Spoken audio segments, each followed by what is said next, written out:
Okay, I'm going to call to order the December 18, 2019 Planning and Zoning Commission meeting. First item on our agenda is roll call. Commissioner Height. Commissioner Tedda. Here. Commissioner Poland. Here. Commissioner Schernick. Here. Commissioner Kohler. Here.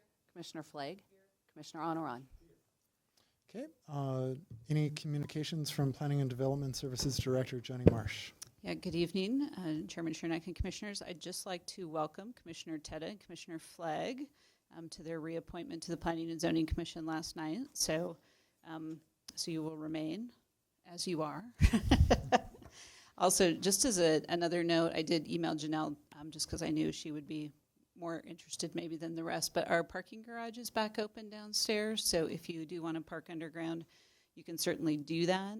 Knowing that when we get into January, February, this whole chambers is going to be basically deconstructed, and so we will end up moving all of our meetings to the library.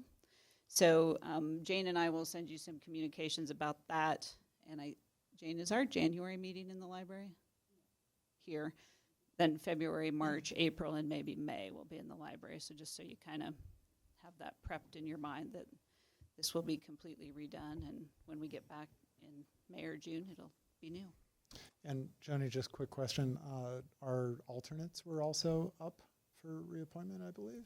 They were not. Oh, they were all not. of the Okay. alternates, I believe, are up at the end of 2020. Ah, got it. So, Okay. yes, all three. Okay, I don't know what year I'm in. Okay, thank you. You are 2022. No, I mean like right now. Like Oh, this is, it's we're still in 2019. 2019. Okay, Yeah. okay. All Good right. point, good point. Okay, thank you. And congratulations, Commissioner Flagg and Commissioner Tedda. Good to have you back. This is a public meeting, so we have a public invited to be heard session now and also at the end of the meeting. If anybody would like to come forward and speak about something that's not on tonight's agenda, now would be the time to do it. We'll give you 5 minutes to speak. Nobody has signed up to do so, but if you'd like to come forward now, please do. Seeing no one, I'll close the public invited to be heard. Again, we will have a second one of these at the end of the meeting. Next is approval of the minutes from our November 2019 meeting. Any discussion, comments, motions?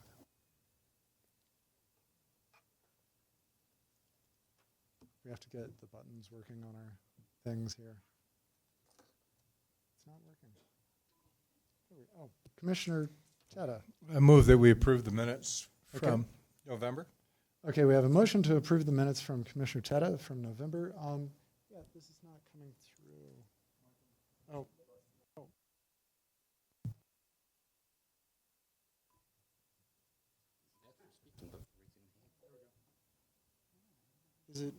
It's not because of how I'm set, is it? Shouldn't be. You did get live stuff, so it's plugged in, right? Yeah, the mic works, but you can't request? I can't request. Okay.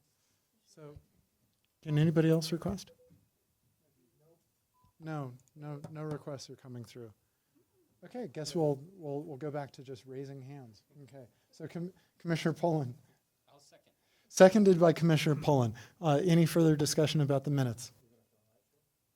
Let's take a voice vote. All those in favor of approving the minutes say aye. Aye. Any opposed? Any abstentions? Commissioner Kohler abstains, so the minutes are passed. Next on our agenda is item number 6, Pepler Neighborhood, Prairie Village, Concept Plan Amendment, PZR 2019-17, with Planning Manager Don Burchett. Good evening, Chairman Schernick, members of the Planning Commission, Don Burchett, Planning Manager, here to talk to you about the Pepler Neighborhood Concept Plan Amendment and to walk you through, first for those people that might not have been here last month or that are watching at home, this project was on the agenda last month, and we had gone through a staff presentation, opened a public hearing. During the public hearing, there was some concern about the notice requirements and whether or not those had been fulfilled. Based on that comment, the commission, as is proper procedure, opened up and started a discussion about whether or not proper notice was made. While you were discussing that, staff identified that there was an error in the notice, informed the commission. The commission made a motion to find that proper notice was not provided, and then moved on to the next agenda item. So as a result of that meeting, the planning department worked with the applicant as well as the neighborhood, and we set up another neighborhood meeting. We did our notice requirements based on a determination of an area that would be truly affected by this change, and we can get into that if you have questions or if that's raised later. But the notices were done per what's allowed in the Land Development Code, and we have that information as an attachment. Tonight's request is really a request to amend a concept plan and specifically a note on that plan. And I'm going to get into that in a minute as I give a little bit of background. So first, for those people who are not familiar with where this property is located, the Pepler neighborhood is also known as Prairie Village, which is a subdivision that's up in the northeast quadrant of the city of Longmont. And the area that we're going to talk about tonight as we get into this is specifically going to be the area that's identified in red on the aerial picture. But just for those people who are not familiar, we have Highway 66 up at the top of the screen. 21st Avenue is down along the bottom.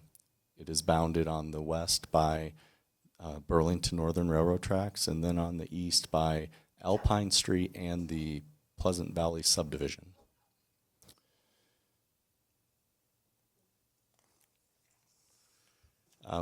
Briefly, up on the screen right now are two inserts from the comprehensive plan, Envision Longmont, as well as the zoning map for the city of Longmont of this neighborhood. It shows that this is a mixed-use neighborhood and shows that the zoning is also representative of those land uses that are on the comprehensive plan.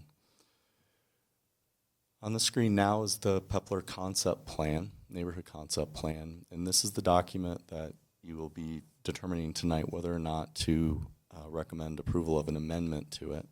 The item specifically that this centers on, and really is the crux of the issue tonight, is the note number 12, which states that a land donation to the city of Longmont for civic purposes will be dedicated within the commercial area. The configuration will be determined at time of final plat. And for those of you not familiar with this area, this property was annexed back in the 80s as the Heartland annexation. And it was originally zoned PUD industrial, so it was a planned unit development from the beginning. And in 1999, the owner came forward with a proposal to rezone the property from PUDI industrial to planned unit development mixed use, PUD-MU, and proposed really this concept that is up on the screen right now, again based on more or less the kind of a typical, what I would say, neighborhood, and looking at a mix of uses from single family, medium density residential, high density, and commercial, as well as parks, open space, greenways, and industrial area up at near 66. The interesting thing was that this note, number 12, was offered up to the city really as kind of an inducement for the rezoning. And it was accepted, and it was added as a note to the plan. And over the years, as we've had people who have come in and looked for development opportunities on this property, we've been asked as a staff about this note and what it means. And as you can see, the note does not give us very much detail as far as what the expectation was, other than a land donation within the commercial area, and then that it would be determined at time of final plat. And so over the years, the things that we have talked about have been civic uses that we have seen in some other areas or other cities that have been discussed. And those examples have typically been an opportunity for a police substation, or maybe even a library annex or some other kind of civic place where people could do business associated with the city of Longmont. In June of this year, the property owners came in and met with us that had the same question, and again we discussed this opportunity with them, and they were trying to get us to give them a little bit more direction, but based on what we have, it's kind of a challenge. So we asked them to give us a proposal for what they thought would meet the requirement so that we could look at that and then evaluate it based on what they turned into us. And so on the screen, and north in this instance is up and to the right. You can see the north arrow, but again, it's the area that is along Alpine Street. Alpine is on the south side, or on the bottom of the screen. And the two areas that were proposed for dedication to meet this requirement are shown in blue on the screen. And they total a little over 1/4 of an acre between the two parcels. And the applicant proposed that this might be an opportunity for places that the city could use for farmers markets, for food truck alley, pocket parks, bike share facilities, mobile library opportunities, and any other kind of civic uses that the city might deem appropriate for these parcels. And so once we received this, we gave this to Joni, the planning director, to take to the executive director meeting, which is made up of the department heads of the city of Longmont, and asked them to take a look at this and to let us know whether or not they were interested in accepting these donations as they were proposed. And what we basically got back was no interest. That there were some concerns about accepting property with an operational and maintenance cost associated with it, and also not having any programming that they knew that would actually go on these properties. It was hard to justify. And with that, what staff looked at then was trying to determine whether or not we would support the proposal as it was. And because we would not support the current proposal, we felt that we should look at a concept plan then as an opportunity for removing the note for the dedication, because we would not want to accept the two parcels that are shown on this. One thing that I'll get into in a minute with the neighborhood meeting is that, again, when staff is looking at this, our job is not to really set a policy. Ours is try to interpret the information that was given to us. And so that's a challenge to try to give much more direction to someone or to tell someone what we will or won't accept when that obligation came from the city council. So because this is a major development application, we did go and do neighborhood meetings. Because we had to redo the meeting, we've now done it twice, and some of the general statements and things that were, I think, somewhat relevant, but are definitely a very, very small summary of the notes that were in your packet and the write-up in our council or in our planning commission communication. I think the takeaway from the neighborhood meeting was that the neighbors that were present at the December 10th meeting had significant concerns about giving up this opportunity for a donation to the city. And they felt that, they were the neighborhood that most had the most to lose and the most to gain from this donation, and that it was originally, an opportunity for their neighborhood to have some kind of a civic use within their development. And so I don't think I could state that enough, and I'm sure that you're going to hear tonight from some of the neighbors that are here of their concerns with this. And so I don't want anyone to think that that was not heard or that was not thought about. But again, I just wanted to make sure that the commission knew that my takeaway from the neighborhood meetings was that there is opposition to relinquishing and giving up this donation language. So again, tonight, the decision that the Planning Commission needs to make is a recommendation to the City Council. The City Council ultimately will need to make a decision on this request. And tonight you will be acting as a recommending body to the City Council, and staff is currently recommending approval of PZR 2019-17A, finding that the review criteria for a concept plan amendment have been met, and that the recommendation would basically recommend removing that note number 12 from the concept plan. And the property owner's representative is here tonight. They would like a chance to kind of give you a little bit of their take on how they came up with their donation proposal. But I'm happy to either answer questions now or after their presentation. Don, how about if we just go straight into their presentation? That sounds great. So I'll ask them to come up now then.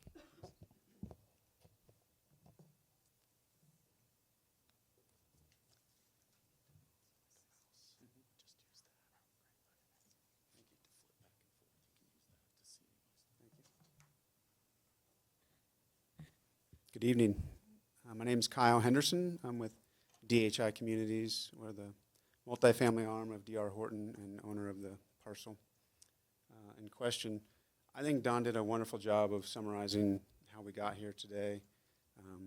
We were interested in finally developing the last piece of this neighborhood and came in and had actually had many conversations prior to coming in and meeting with them and said, hey, we need to try to satisfy this requirement that's in here. How do we do that? What does that look like? And as Don alluded, the answer was, we're not sure. And so we looked at what was around us. And, and Don even mentioned, here's some suggestions or some ideas or some thoughts. And, we looked at what was around us. What's interesting, we have the Rough and Ready Park that's 400 feet from our site. It's an 11-acre city park that was built in 2006, which is actually 7 years after this proposed, this concept plan was put together.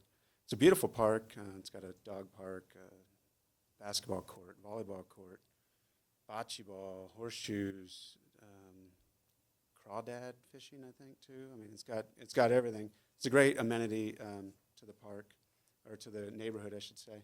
And so we looked at that and said, okay, Pocket Park might have been an initial idea, but not sure how much sense that makes, but maybe the city wants that. And we like the idea of trying to do the share bike, and I'm just forgetting the name here. Yeah, but no, what's your brand? Zagster, thank you, sorry. To do that there because we think that's important for our residents to be able to have that option. We think public art is a great opportunity as well. And he went through the laundry list of items that we proposed. We chose these locations because we thought it worked well with the two adjacent higher density projects that are also in the neighborhood. As you might be aware, just to the plan north of the two parcels are two different 120 unit developments done by the Longmont Housing Authority for low-income seniors. And so we thought, based on how the site plan laid out and our engineer kind of helped us think through where's the best way to get the most amount of usable land that could be donated. And that's those two corners really seem to make the most sense as we looked at that. So we really weren't sure what the city was going to ultimately decide on these parcels. But we suspected they might decline them just because of exactly as we heard, which is, well, the burden of having this donation means we got to maintain it, and there's not efficiencies and that kind of stuff. But we're certainly open to it. But ultimately, at the end of the day, we've been trying to get our project built, and this and it sounds like since 1999, this one little note has provided a hurdle to get this finally developed. So open to other questions you might have. Any questions for Don or for Mr. Henderson at this time? I'm sure we'll definitely have more, so don't go far. No problem. Okay. Jane is going to get our sign-up sheet. This is a public item, a public hearing item, so we'll see if somebody is signed up to speak.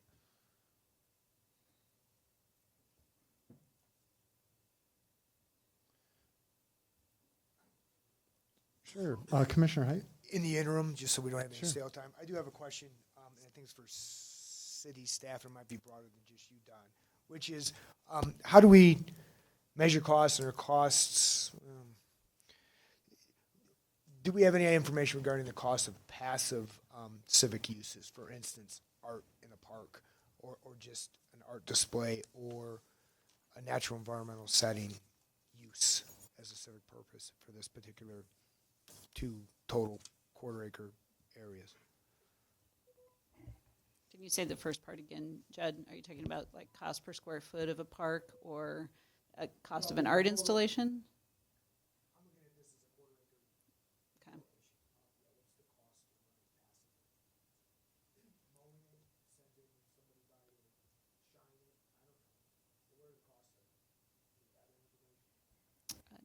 Chairman Shernack and Commissioner Height, so we don't have specific information for costs for each of the uses that were proposed. What I would tell you is from a city manager's office and director team perspective, you know, the city owns over 36 buildings alone, built from 1892 to 2018. We just passed a bond for $30 million, and we'll be spending those dollars on rehab in buildings and new fire stations and golf course rehab over the course of the next 5 years. So when we look at the cost of city buildings and infrastructure without even talking about our Parker Greenway system, we have some pretty substantial costs, and that's part of the conversation that we always have as a director team of what else could we take on and what does that look like? Because no matter what you take on, there's additional costs, as you suggest. So we did not go to that length to get specific costs on some of the suggestions. Thank you. So this is a public hearing item. Jane brought me the list. Nobody has signed up, but if anybody would like to come forward and speak about this item right now, we'd love to hear your thoughts. Get 5 minutes. Please come on down if you'd like to speak. There's only one public hearing section to this item, so this is your chance. Yes, sir. Come on down. Please state your name and address for the record. I'll give you a green light for 4 minutes, a yellow light for 1 minute, and then I'll kindly cut you off when the light turns red. Kindly cut me off. Hey, Don, can I ask you to put up the concept plan for me? While he's doing that, my name is Justin Stober. My address is 2410 Winding Drive, Longmont, Colorado, 80504. I am the president of Prairie Village North Homeowners Association right in this community. So what I'd like to point your attention to is a concept plan that many people, including myself, who bought into an older home in Prairie Village, not a new D.R. Horton home, but many people looked at, I did, when I said, what is this neighborhood that's halfway done going to look like when it's done? Okay, understanding it's a concept plan, understanding that there's room for change, and you know, as Don and the planning department has brought up, you know, and even the developer, even during the neighborhood meetings, it is very vague. But there still is a plan for civic use, okay? When we look at this figure, okay, this looks nothing like what is currently being proposed. So if you would, just take a second and look at this figure, and if we could zoom in, and I know we can't, but the majority of this lot, okay, and granted things have moved and shifted slightly, is actually labeled as open space or turf or I can't read it from here, but I think it says park, greenway, or open space. Okay, that's a plan that people are betting on when they're investing in their property. Okay, understanding things are going to change. It's a concept. I get that. So I'm not trying to hold people to a concept. Now, Don, can you switch over to the where they propose those two lots? This looks nothing like that, okay? I understand that you guys have gone through the rezoning, gone through all of the procedures, and they are checking every box. The planning department is checking every box, okay? Not gonna deny that, but those boxes are flawed, okay? The system is flawed because you have a community, a neighborhood that are not very happy with how things have been going. I will mention Fall River, but not just that, but then to know that okay, we had this concept plan, and now you're going to change it, right? And it looks completely different. And being in the engineering realm, this, I do not mean to indicate vindictiveness by the developer, but this would make perfect sense for them to offer the city and say, well, this works. I'm sorry, but when I see those, I would almost agree with your development and your planning department and your, I forget what team that you mentioned. It was all the department head teams. There's not a lot that you can do. I really love, Commissioner Height, your idea of passive use and what can we do. That I appreciate your brainstorming there, but still, you're splitting up this area. It's almost like, let's develop this to the fullness of our potential, not care about the community, understanding that we have in the plan a concept that says we are going to donate a piece of land for civic purposes. If we make it small enough, they're not going to want it, okay? That to me is not acceptable. My homeowners association, which I am the president of the board, have been for 3 years, was reelected for another 3 years, okay? I care about my community, and I think it shows. We take care of a greenway that is right in the middle of Fall River and Spring Creek Apartments, okay? In terms of maintenance and what is the cost, no one's even considered saying, hey, if you guys are taking care of this greenway that comes all the way up to this property and you really want this, what's the added cost to mow an extra, what, each one was a quarter acre, Don? Oh, quarter acre total. Okay, so 0.125 acres each. How much does that cost? No one approached my HOA to suggest that, hey, would you take that cost on? The city should oblige by their promises. Thank you, Mr. Stover. Is there anybody else who would like to come forward and speak on this?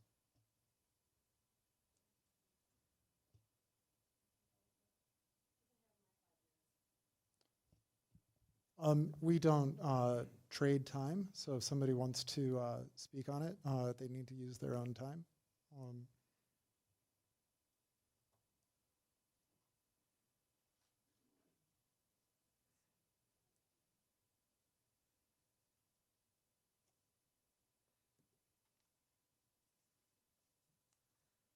Well, I wasn't really planning on speaking tonight. My name is Arlene Zortman, and I live at 2007 Winding Drive, and it's part of the D.R. Horton establishment. And also, we asked what was going to be in that area when we chose to purchase over there, and it was not what's been proposed. So there are a whole bunch of us that are not happy about this. I'm looking at that, and I'm looking at the donation part, and it is very small. I wish that somebody would think about putting a police substation out there, because the traffic on Alpine right now, without even the co-op or the other area that's going in, the 88 units that are going in, and this is going to be terrific. And right now, the traffic is out of control, and I think it would be really nice if somebody would think about a police substation out there. And as far as your Envision Longmont goes, there's a section in there that talks about the character and the design. What is proposed does not look anything like the character of the neighborhood down there. Thank you. Thank you, Ms. Zortman. Anybody else? Okay, seeing nobody else coming forward, we will close the public hearing, and we will go back to questions and comments from the commission. Commissioner Poland. So Don, I just want to make sure we're clear on this. The concept plan that you displayed was the original concept plan as submitted, and the area in question is the red and white checkered area on that concept plan.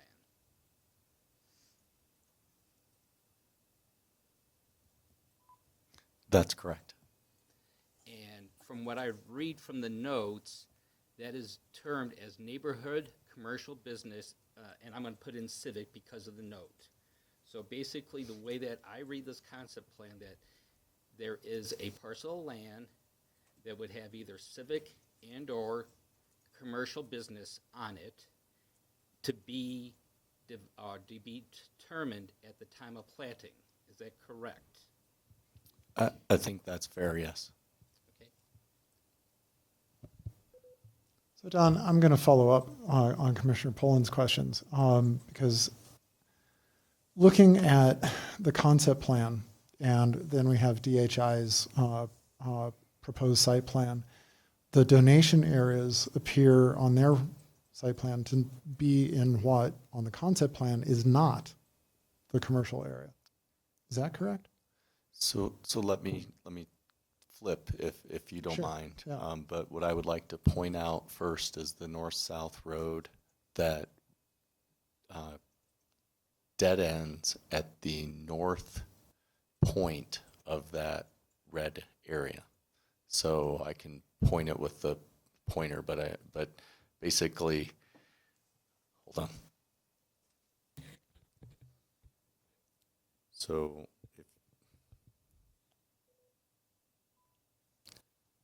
the area, the road I want you to look at is this road right here in this point.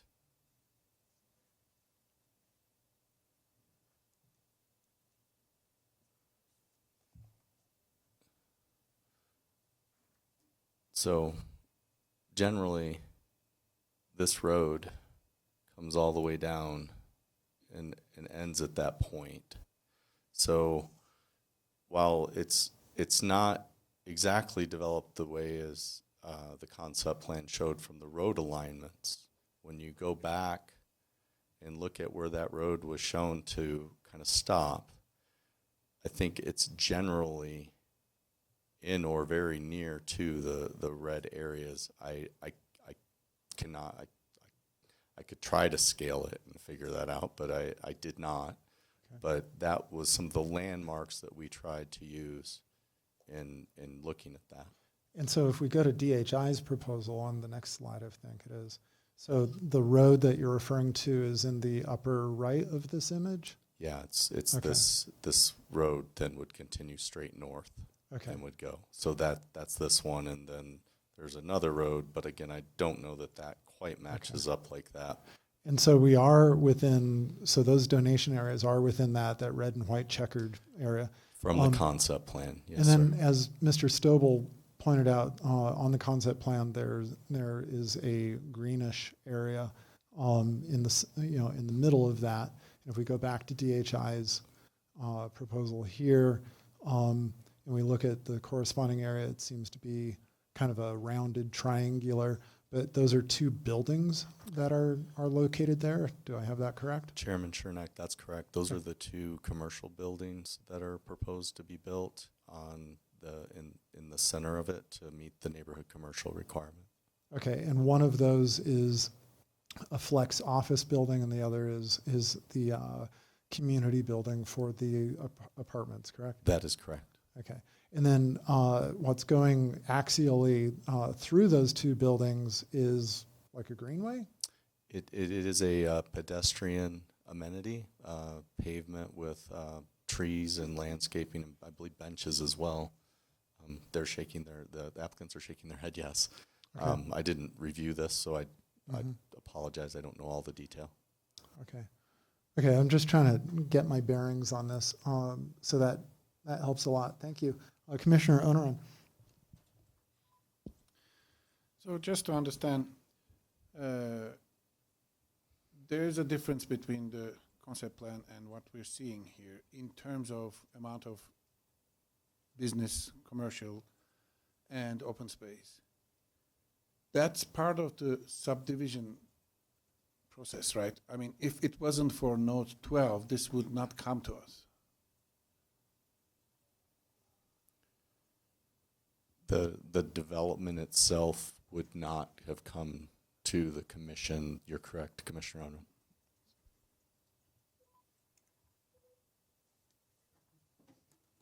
Commissioner Kohler.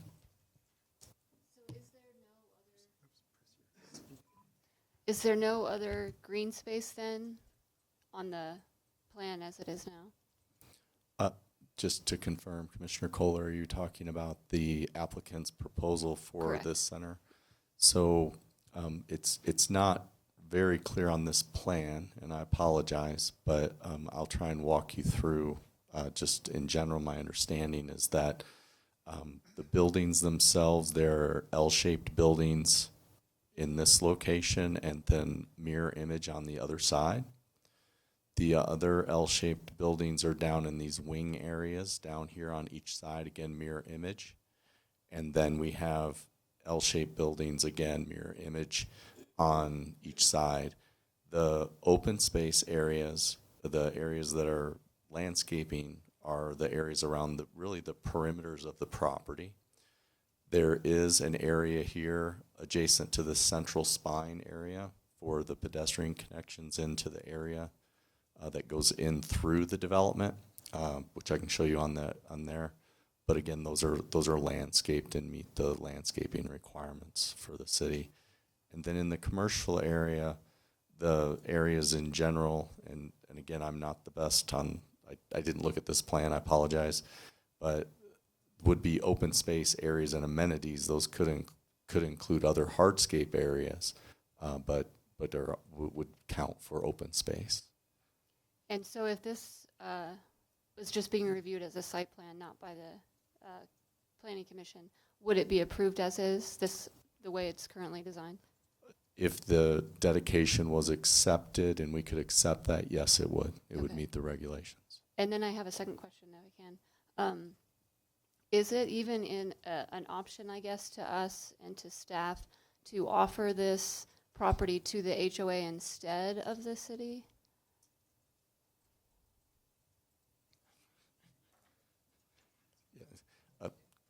Chairman Shernack and Commissioner Kohler, you obviously could make that as a recommendation, as part of your recommendation up to the city council, that may be an avenue they want to pursue or look at and have a discussion on.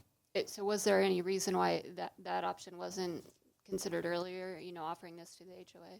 It's not our place to offer up a city donation of staff to anybody. So we just don't have that it's not in our lane. Let's put it that way. Thanks. Commissioner Teta. So I like Commissioner Kohler's thinking on that. I thought some similar things. To me, I think the important thing is trying to appease the neighbors in the neighborhood and the people who live there and their expectation that they would receive some use or civic benefit from this dedication. And seems to me that it's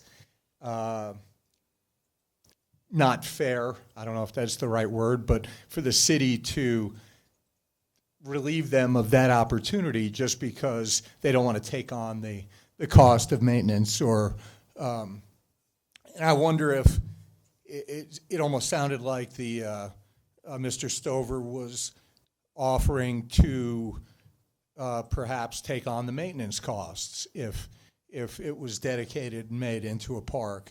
That seems to be an option. Or maybe if we could somehow put a value on these parcels and that money could be given to the homeowners association to offset some of their other HOA fees. I don't really know what they want, and I know we can't pose those questions to them, but it seems to me that appeasing them is the main objective.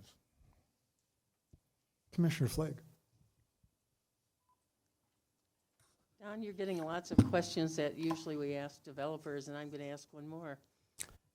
By how many spaces is that development overparked?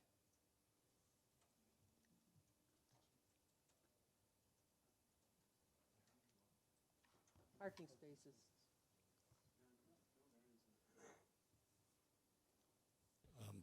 So, Commissioner Flake, I'm trying to remember the regulations, but I believe that for residential areas specifically,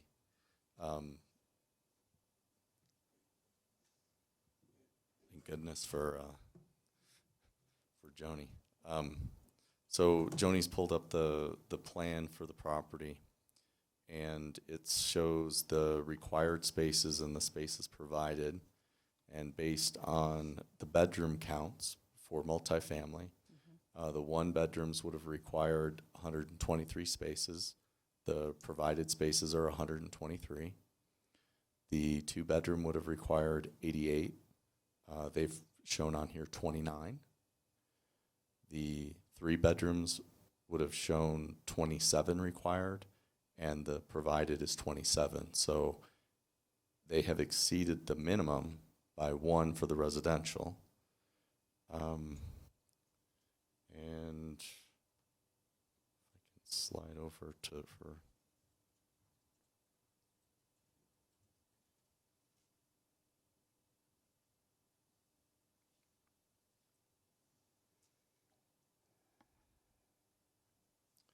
what I'm trying to look at is the parking requirement for the commercial area.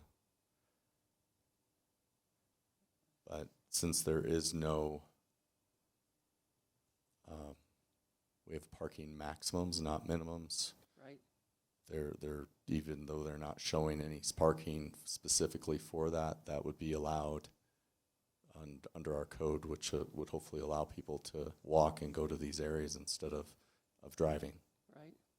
So, okay, so they're not overparked, and the land that they're offering up to the city is not, is in excess of the amount that they have to provide for open space.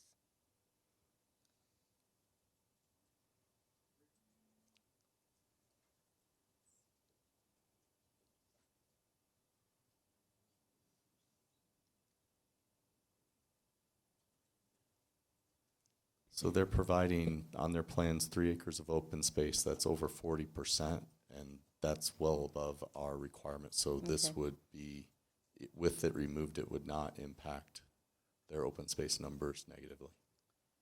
Okay, given that, generally, what they really want is to have Note 12 removed from the development plan. So let me be clear. The applicant has made a proposal to meet it. Staff is the one, based on our review of the proposal, that we would recommend that. So while we're not necessarily the applicant, based on the proposal, we feel that if that's our choice, our choice would be to remove that obligation. So then the developers no longer have that obligation. But in exchange for that, can we then request that the developer treat that as pocket parks and say plant a woods on both of those parcels? I mean, isn't there usually, we can ask the developer if we're taking out this, so this is what we'd like? So That would be of benefit to the community? So Chairman Shurnack, Commissioner Flake, this would be a legislative process for the city council. So the city council could look at adding, which again would go back to the condition that we talked about a minute ago with Commissioner Kohler. If that's what the commission would like to make as a recommendation to the council, that could be done.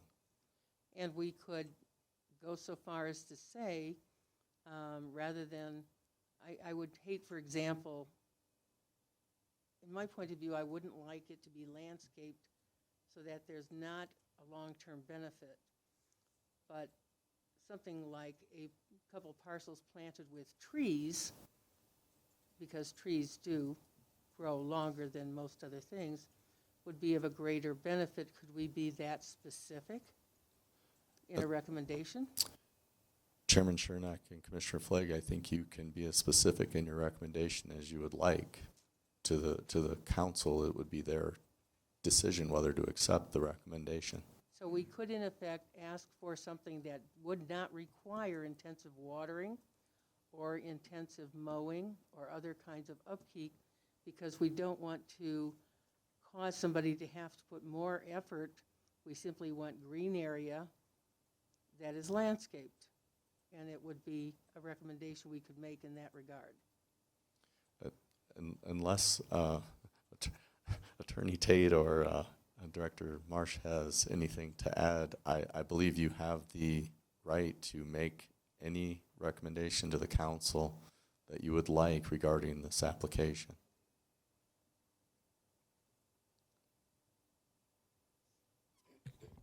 So Chairman Chernak and Commissioner Flagg, so the best option would be to recommend that council keep the land donation and then make the suggestions that both you and Commissioner Kohler made and any others there might be to help council work through what they might like to do with that. So I think you could certainly give them one option, or you could give them 3 or 4.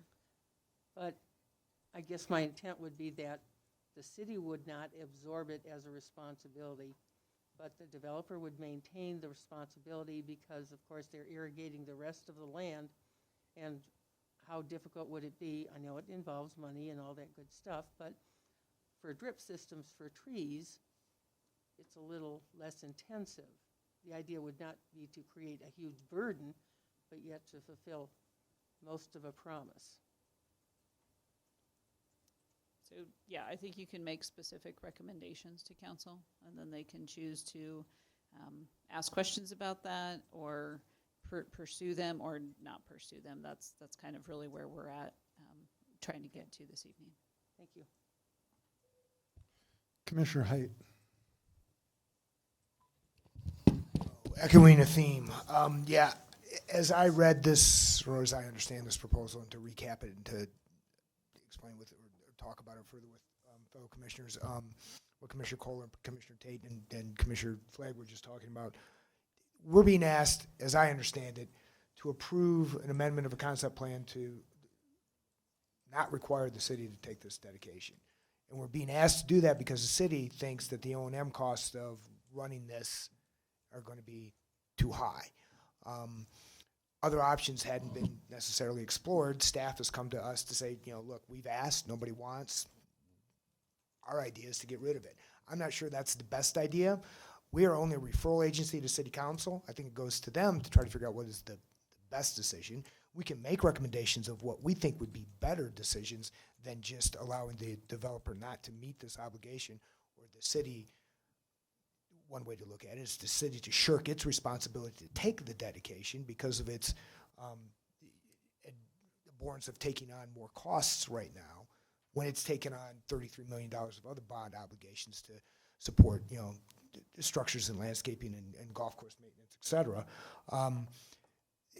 I, from my standpoint, don't want to let the city off by not following through on this dedication requirement that was put in, 20 years ago, which I think, as the HOA president identified, he and others have or may have relied upon that expectation that there was going to be some kind of civic purpose dedicated here, and to just, I think it becomes incumbent upon City Council to come up with a better idea.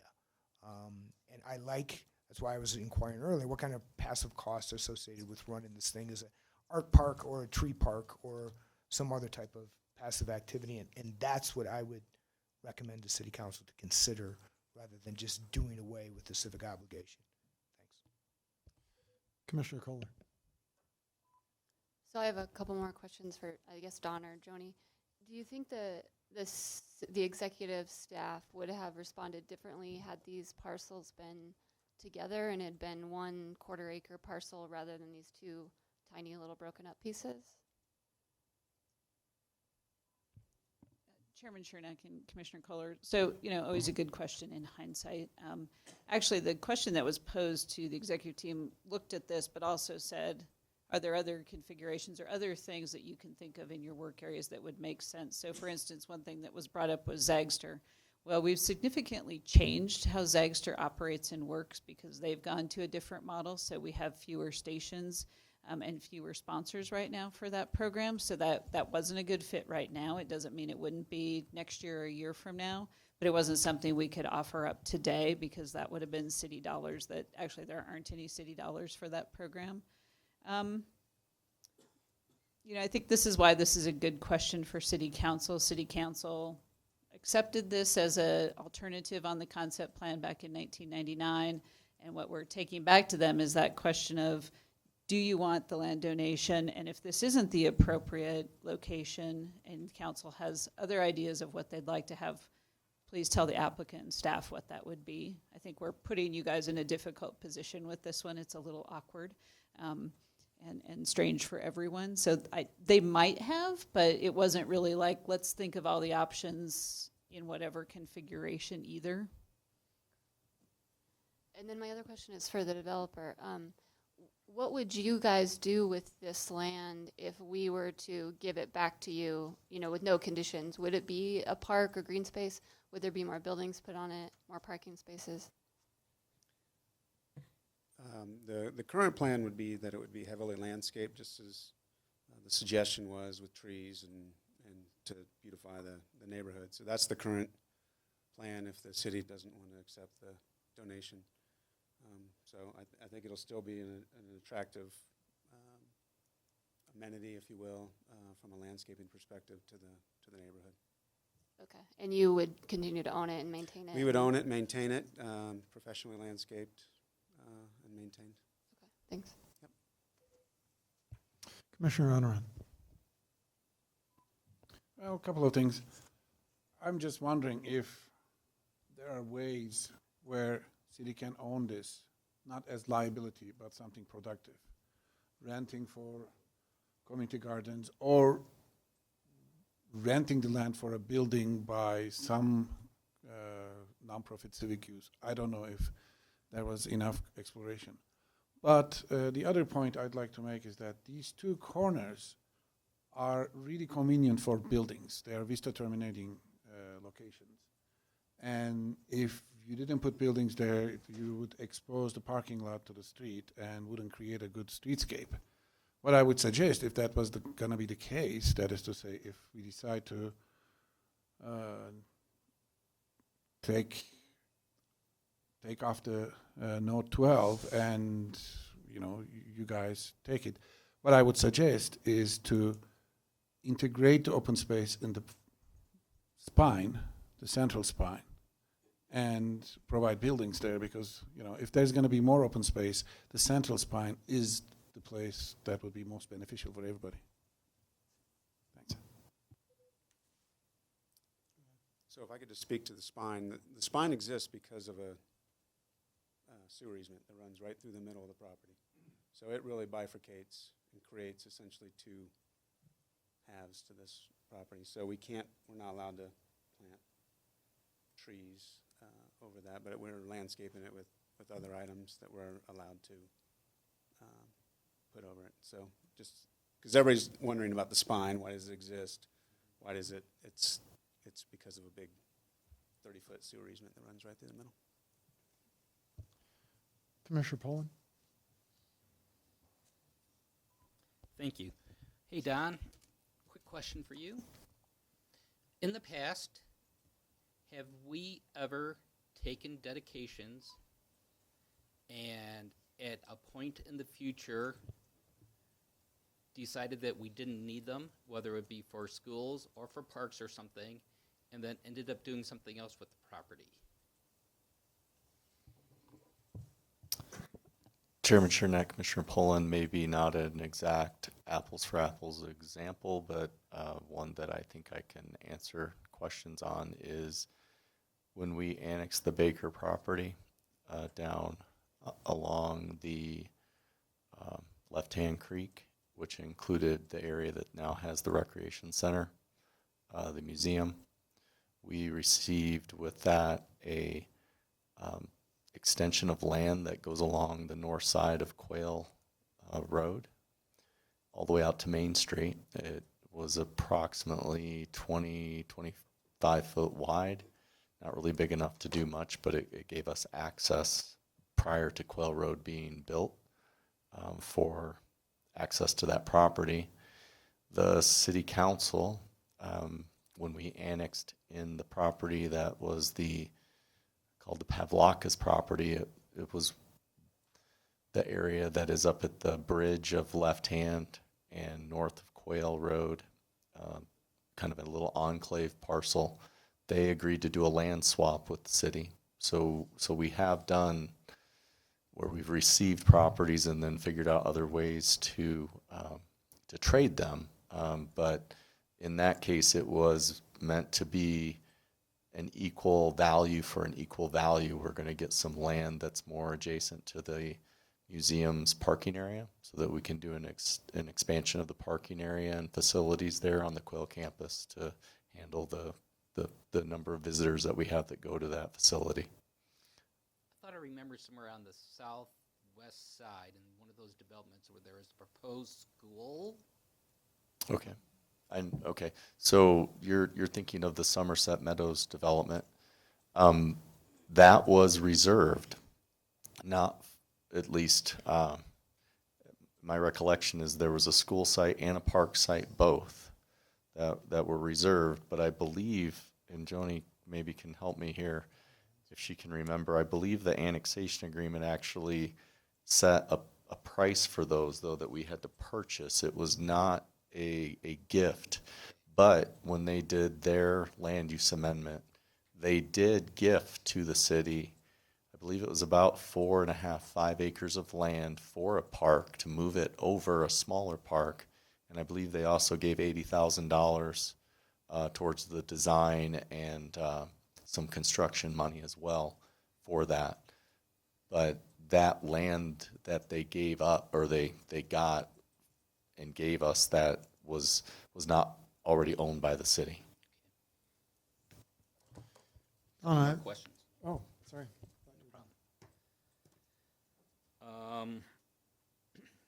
Question also, Don. How do we make our recommendations on this? Do we make them as conditions on the B, on PCR 2019-17B? Is that how we make our recommendations to the city council? Chairman Chernak, Commissioner Poland, I think you could, if you are making a recommendation of approval with some condition of approval of the removal, yes. If you wanted to modify B because you feel that it should be declined or denied or something else with other recommendations, you could probably use that and we could modify that as well. Okay, and then a final question.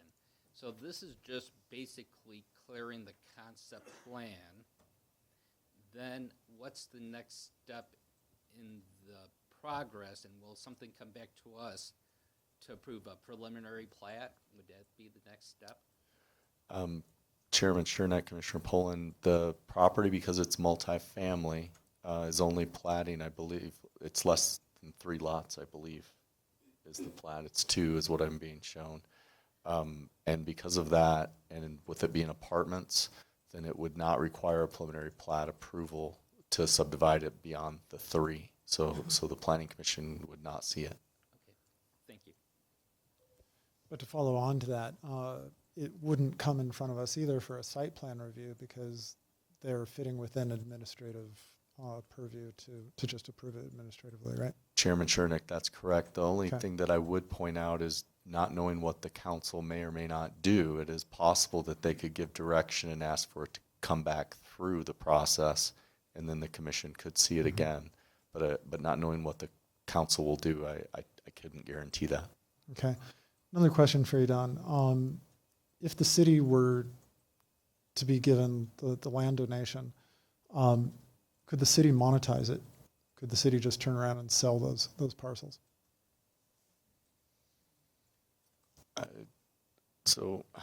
Teresa might have to help me on this one. So in past dealings where we have dealt with property like the Quail campus, and where we have talked about in other projects over the years about properties, the question always comes up with how or what funds were used to purchase them.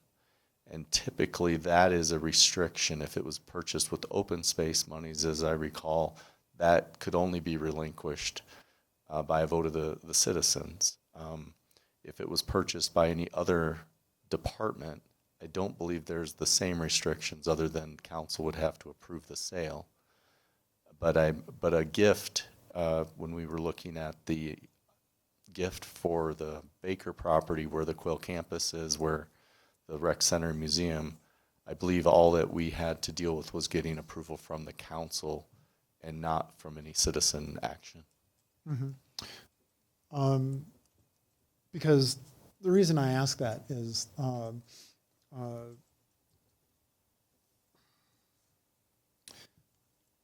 in the bigger picture, this seems to me to be an issue of kind of that sticky wicket you get into when you've been given a gift that you don't want, and what is the ethical thing to do, and the reason I mentioned the recipient of the gift possibly monetizing it is because that's actually what I've been told by some charitable organizations that I've suggested that I give them a gift of a certain type, and they're like, yeah, thanks, we would sell it immediately.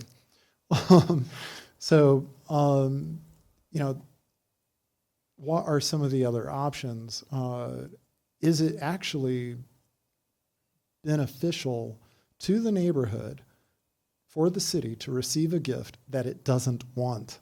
What good does that do to the neighborhood if the city does not want these parcels?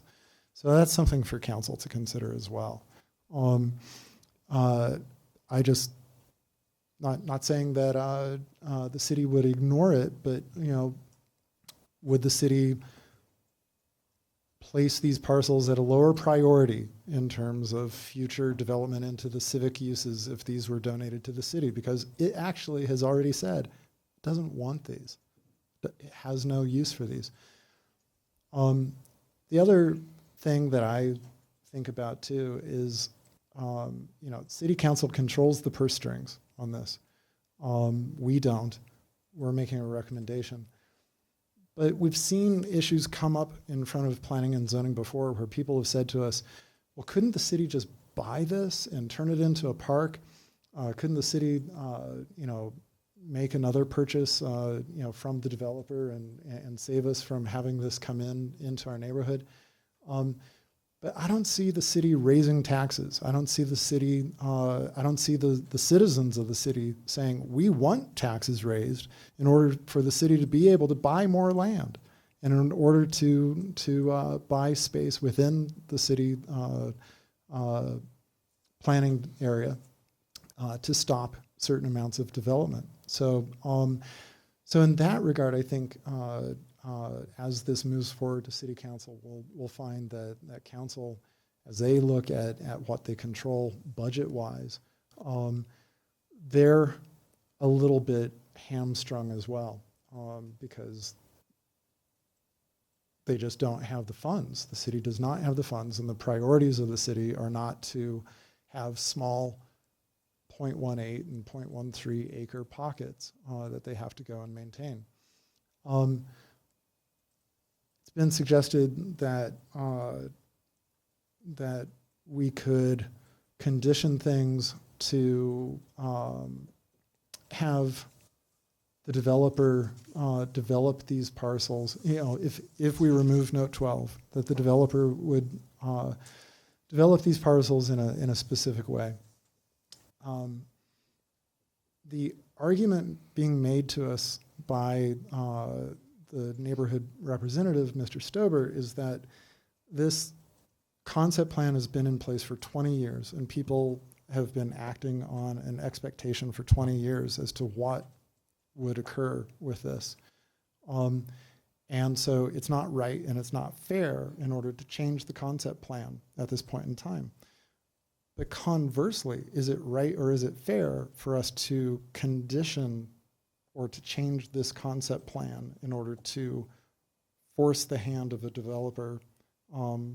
Yes, we would be taking out note number 12 and not requiring them to make a donation of the property, but then we turn around and we change the concept plan on them?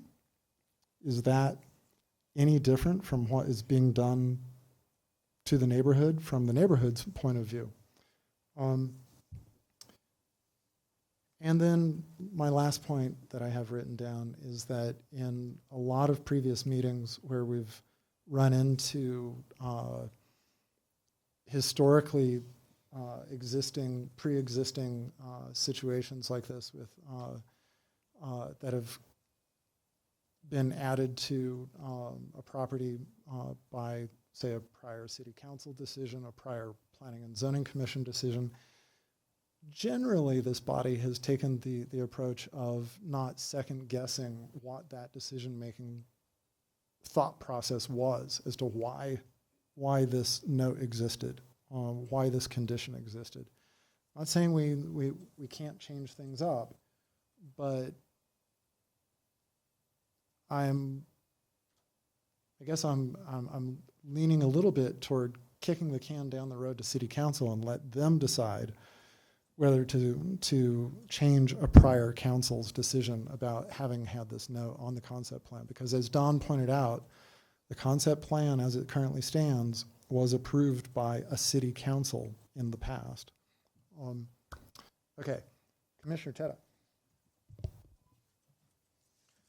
So notwithstanding the potential for the developer to make the park that perhaps the community wants and maintain it so that the city doesn't have to pay to maintain it as a possibility, I think our best option would be to not strike this proposed donation or dedication from the concept plan, because that would eliminate pretty much every other idea or option we came up with for council. So we should just refrain from doing that. Commissioner Poland. So the way I see it, there seems to be, from what I'm getting the vibe from the commission here, three potential options. One, don't remove it, have the city take it, and then have basically forcing the city to do maintenance on a piece of property that it really is not excited about. Option two is remove it, and then I see two options with that. One is deed it or dedicate it to the homeowners association, who apparently has expressed interest in maintaining it, or B, having the developer keep that as a park and maintaining it. My concern is, or what I'd like to do is be able to make sure that those stay as parks, as extra green space on those areas. I'm not going to get into a design with the developer and say, maybe you should move it to this part of the area, or maybe you should move it to a different part of the area. We're all going to probably have different opinions on where that land may be best. I actually kind of like it at the areas where they are, as coming in from as the main roads kind of like dead end into them.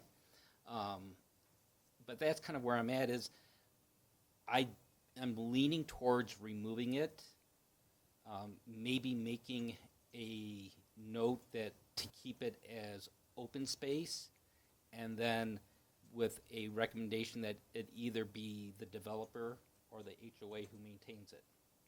That's kind of my feelings on this right now. Did you have you said there were three options? The first option is not removing the note, and then the city's responsible for that land. So 1, 2 is the neighborhood, 3 is the developer. Got it. Okay, Commissioner Flake. There's sort of an interesting statement that if you own the land, you can determine what will happen with the land. And unfortunately, with concept plans, that's what they are. They're concepts. They're not in the cement or the concrete or the marble or the granite. They're a concept. And concepts change over time as different development concepts, different ideas of how to use the land come across. And now we have a situation where there are two parcels that, if the city takes on that responsibility, then there's a good chance it's just weed patches. So, great, that could be habitat, and I'd like to see the foxes take out some of the bunny rabbits, but that said, if the developer maintains that the control over those lands in exchange for removing that note. Basically as an idea that in perpetuity, that land should remain as some kind of designed open space. Doesn't have to be a park because that does take a lot of water, and we don't want to make it a hassle for anybody to take on and increase huge expenses for anyone, not the city, not the developer. The idea being that if something can be, done as sort of a wilder area rather than manicured space, it's still landscaped, and it could be habitat. We don't have to be that specific, but if we say we'll remove the note contingent on that the developer will maintain, and I'm not sure exactly if the developer is going to have rental properties there. I'm assuming that, in which case they would be responsible in perpetuity for that land to be maintained appropriately. And we can say it to that extent, appropriately. There's nothing in the plan that ever guaranteed that the civic land donation would be a park where a kid could kick a ball. We didn't ever say that. I'm not sure having a playground on the corners like that would be such a great idea, personally. So my thought is, we're still just making a recommendation, but we have heard, we had a public hearing, people spoke, they said what they wanted. We heard this last month. We know what their concerns are. I think to just pass it on and kick it down the road without some kind of idea or a recommendation that says, here's what our best notion is, but we know that council has the final decision. We know that already. It doesn't mean we can't come up with something that says, city, let them out of the note, they retain the land, they have to landscape it appropriately and maintain it in perpetuity. Commissioner Honorat. Yeah, it's a dilemma. I mean, in the beginning, I was thinking that city should keep this and, think about further how to use. But that may not be practical. And if it's not practical, if it's going to stay empty for a while, that's not a benefit to the neighbors. And if city sells, that's not a benefit to the neighbors either. And hearing the developers' willingness to provide an open space, I'm inclined to take it off with condition as well. Take the Note 12 off with condition that the developer will provide an open space.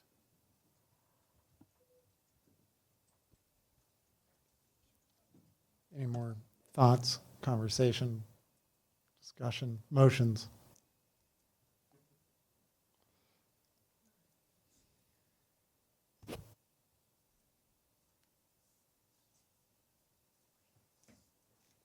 Commissioner Flake.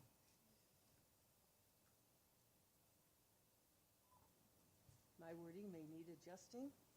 I'm sort of doing this on the fly. Going to TZR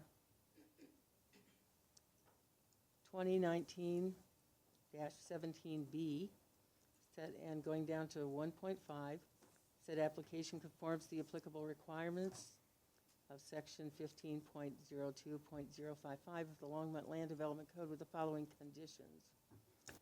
That, let me think, did we relieve them of the note? And that our condition being that the property owner and developer maintain those two parcels in appropriate landscaped condition in perpetuity, or for as long as they own the land. We can't say perpetuity because they may sell the land, and how would that work out? That would be my suggestion of a condition. Okay, so we have a motion to approve PZR 2019-17B with the condition being that the property, so this would remove Note 12, and the condition would be that the property owner and developer would maintain those two parcels landscaped appropriately.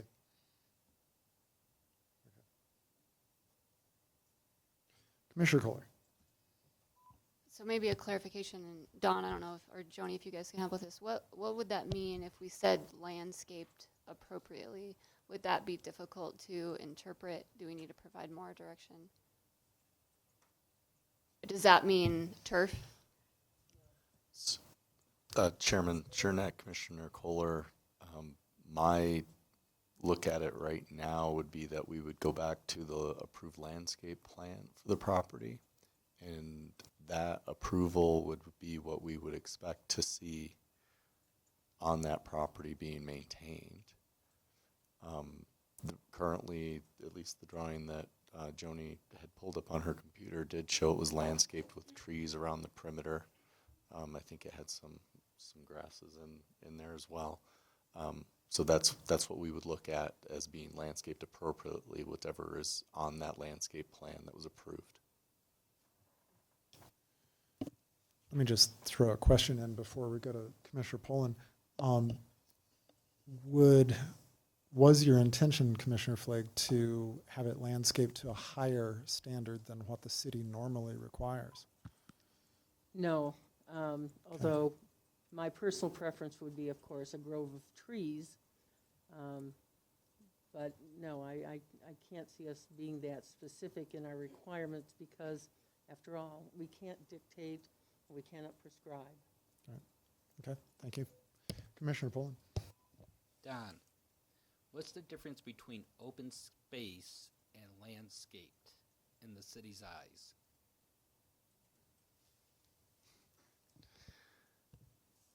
Chairman Chernak, Commissioner Poland, I would say that they're actually two different terms. Open space would be area that could not be developed. Landscaped would be open space that has landscaping, plants, trees, things like that on the property. That would be my look at landscaped versus open space.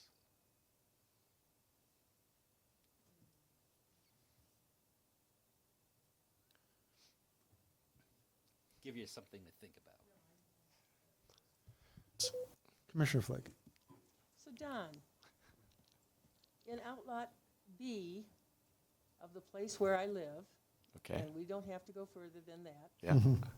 that is called something else than open space, is it not?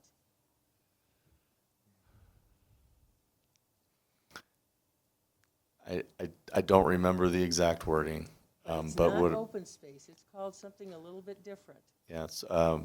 So an option, not to try to sway the commission, is that if there were an easement that were placed on the property that was to the city's benefit that we owned, that could only be removed by the city council at a public hearing, that might be a way that allows for future development in, say, 40, 50 years. If somebody were we needed to redevelop that property, they had a really nice design that the neighbors were in favor of, but they needed to change around the open space area. It would take a council action to remove that easement. That might be a way to protect the area from development. As I've heard people mention, we would still make sure that it would be maintained to that approved landscape plan unless it was ever relinquished. It's a suggestion. So our second condition would be that we would recommend that council would place a landscape easement specifically. Unless Joni or Attorney Tate have a concern with that, I think that could be an appropriate way to do what I think I've heard the commission talk about. Okay, thank you. Commissioner Kohler. And so if we placed a landscape easement, that would mean that in 50 years from now, even if it got reconfigured, it would have to remain in a green space or something landscaped. Is that right? It couldn't be developed into a building or? Sitting here right now on the spot, I would say yes. Commissioner Teta.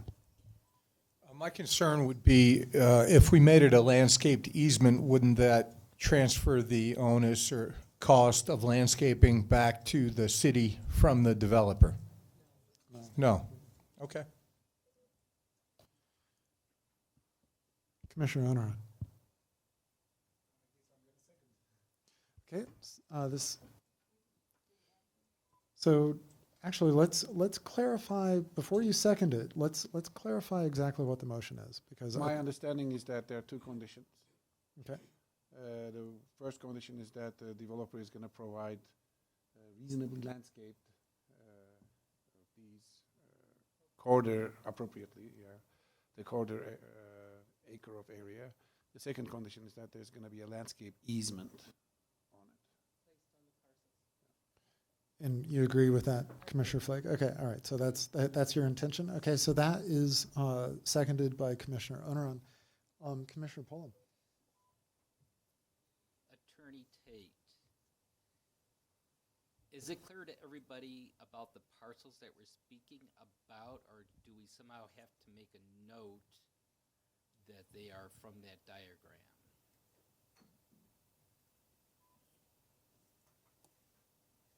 Chair Shernack, Commissioner Poland. The matter before the Planning and Zoning Commission today is whether to amend the concept plan to get rid, to remove requirement 12 or not.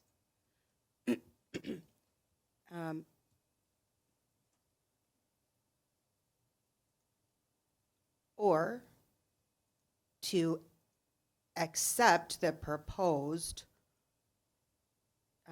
plan for requirement 12, as meeting requirement 12 with conditions.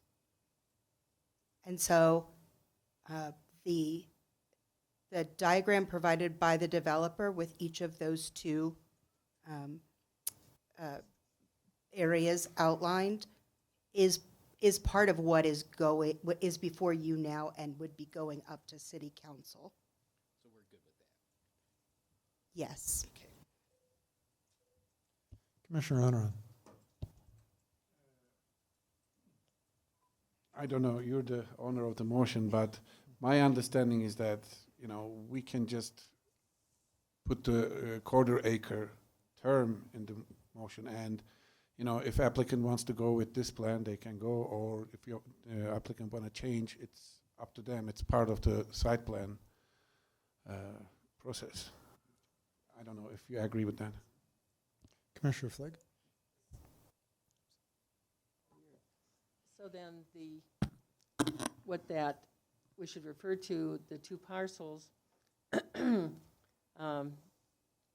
the second condition, citing the easement, then we should cite that the easement shall be no less than the total acreage represented by the two parcels in the exhibit attached to the recommendation.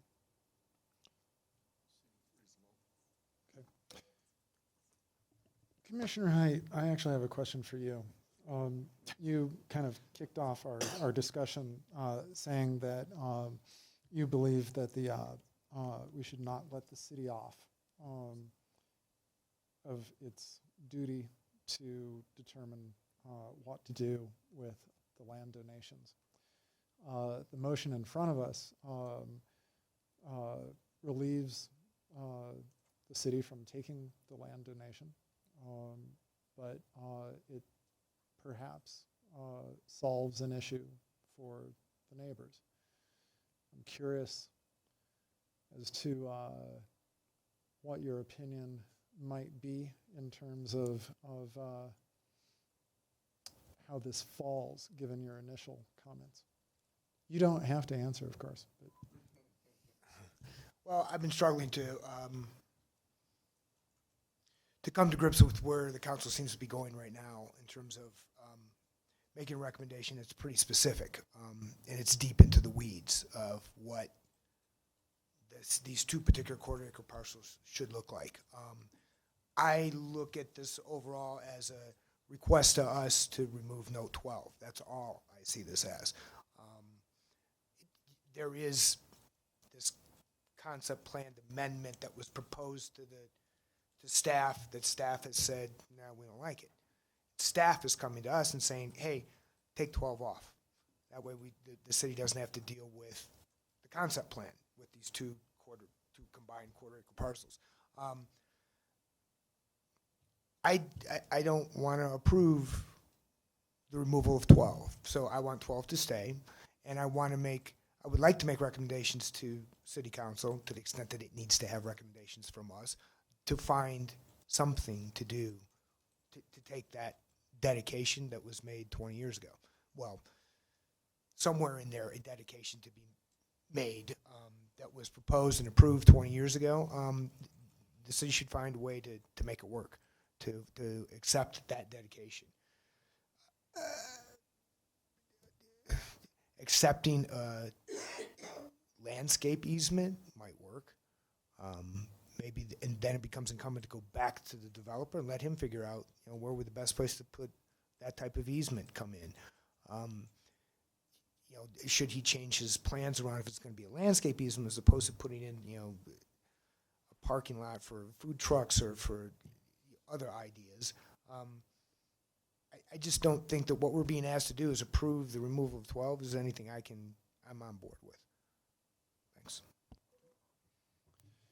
I guess I'm struggling with the condition. Seems to me trying to affect the site plan,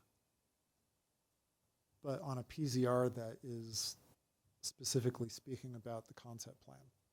So I'm struggling. Okay, so any further discussion? Commissioner Pullen. I look at it this way. The conditions we're putting on are only recommendations to the city council. It's kind of putting our thoughts on the piece of paper. And to me, my thought is the city wants us to remove this. The neighborhood wants a little protection from when this happens.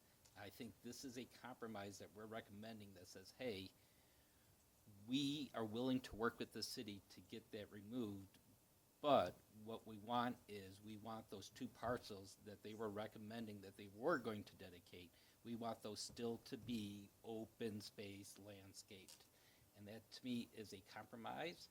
I think it's a compromise that the developer can live with. I think that it is better than what might have been happening for the neighborhood, and it's something for the city. So that's my thought of why I would go along with approval of this and send it to the city council for their thoughts. Further discussion?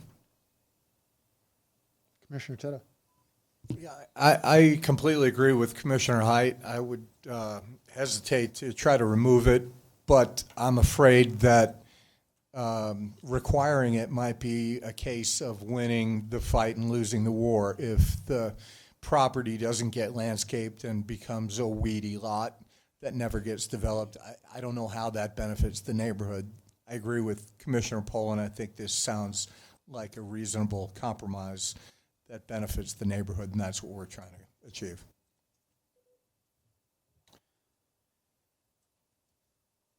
Seeing no further discussion coming up, let's take a vote.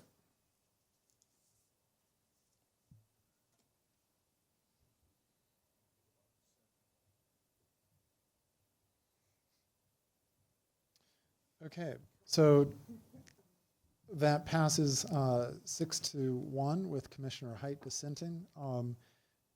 And this item will now be forwarded to Longmont City Council for action. If you're unfamiliar with council procedures and intend to appear before council, please contact the Planning Division for further information at 303-651-8330. Thank you, Don, for walking us through that one. Thank you, Mr. Henderson, for being here tonight to help us as well. Let me get back to our agenda. And thank you to the public for coming as well, to a second meeting, in fact. So appreciate that. Next on our agenda is our final call, public invited to be heard. If anybody in the public wants to come forward and speak.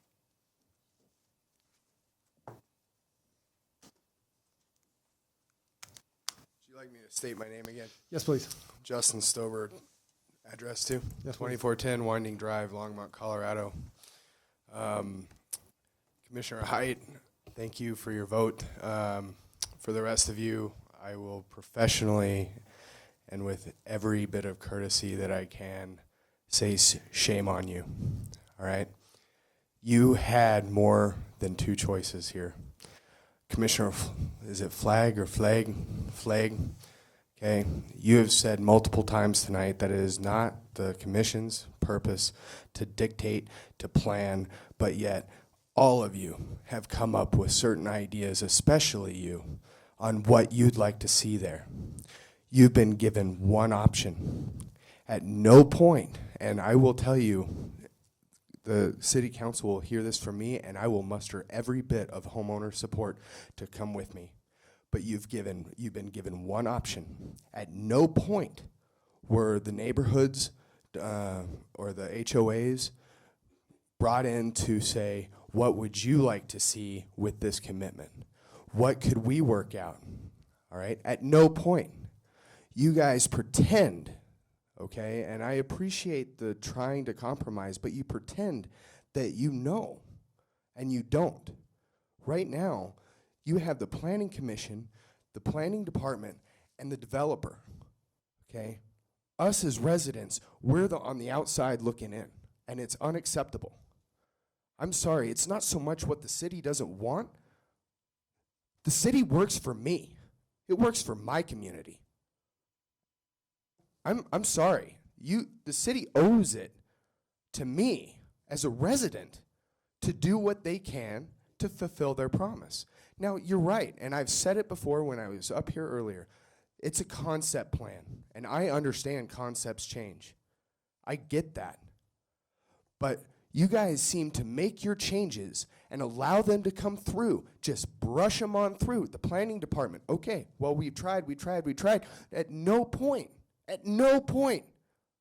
was the homeowners in the community even addressed or brought into the conversation. And tonight, you dare to pretend that you know what we want, what you would like to see in our neighborhood? Ask us. I'm sorry, but this is a sham. What you guys are proposing to accept is to allow the city off. At no point can you go back now. By removing Note 12, at no point can you go back for the benefit of that neighborhood. It's done. Once city council votes on it, it's done. You could have tonight turned around and said, DHI, come up with another idea. Bring the HOAs involved. Bring people that want to be involved in the decision. Don't just do it between the planning department and yourselves and then bring it here. It's a joke. I'm sorry, it's a joke. Commissioner Height, thank you so much for your vote. Thank you, Mr. Stober. Anybody else who would like to come forward? Okay, seeing no one, we will close the public hearing. Any items from the commission? Okay, none. Items from Council Representative Rodriguez. Thank you, Chair Shernick. I obviously will have the pleasure of somehow communicating the dialogue and debate tonight to my fellow colleagues on City Council, and I look forward to doing that. As such, Merry Christmas, Happy Hanukkah, Happy Holidays. Thank you for your service. Thank you. Items from Planning and Development Services Director Joni Marsh. Chairman Shernick and Planning Commissioners, I wanted to let you know that I have accepted a position in the city manager's office as the assistant city manager, so I will be replacing the planning director, so I will not be your staff liaison once that occurs, but I wanted to let you know before that came out, but that is effective this week. And so I have appreciated working with all of you, and I will probably still be here for a couple more months and as we make the transition, but I did want to let you know what's happening on the office front. So, and have a nice holiday. Congratulations, Joni. Didn't expect to hear that, but sorry to not have you here in the future. But So, let's see, next item on the agenda is adjournment, unless anybody is opposed. We're adjourned.